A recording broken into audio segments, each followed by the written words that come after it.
काही दिवसांपूर्वी ना डीमार्टमधून ही काचेची बॉटल आम्ही आणली होती आणि तशीच पडून होती आणि आता ऊन सुद्धा खूप जास्त पडायला लागलंय म्हणून म्हटलं हिला बाहेर काढावं. ॲटलीस्ट त्या बॉटलकडे बघून आम्ही थोडं जास्त पाणी तरी पिईन म्हणून हिला पहिले काढून ठेवलं.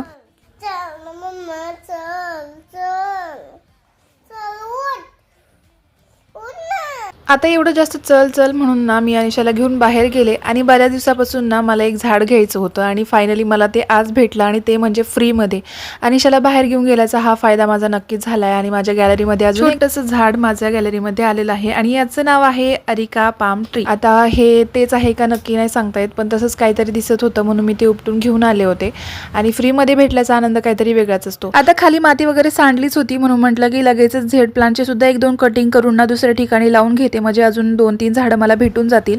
आणि तुम्हाला तर माहितीच आहे झेड प्लांट किती जास्त शुभ मानलं जातं वास्तूनुसार. आता ऑफलाईन कमी होतं की काय म्हणून मी ऑनलाईन सुद्धा प्लांट मागवायला सुरुवात केली. हे आहेत अश्वगंधाचे कंद. आता हे सुद्धा मी लावून घेतले. कसे ग्रो होत आहेत ना तुमच्यासोबत मी नक्की शेअर करेन. मातीमधलं ना ऑलमोस्ट माझं सगळं काम झालं होतं म्हणून मी हेअर वॉश सुद्धा करून घेतला. आणि हो, जर तुम्हाला एखादं प्लांट मागवायचं असेल ना मला कॉमेंटमधून सांगा, मी तुम्हाला त्याची लिंक शेअर करेल. आय होप तुम्हाला हा आजचा व्लॉग आवडला असेल. भेटूया उद्याच्या व्लॉगमध्ये. बाय.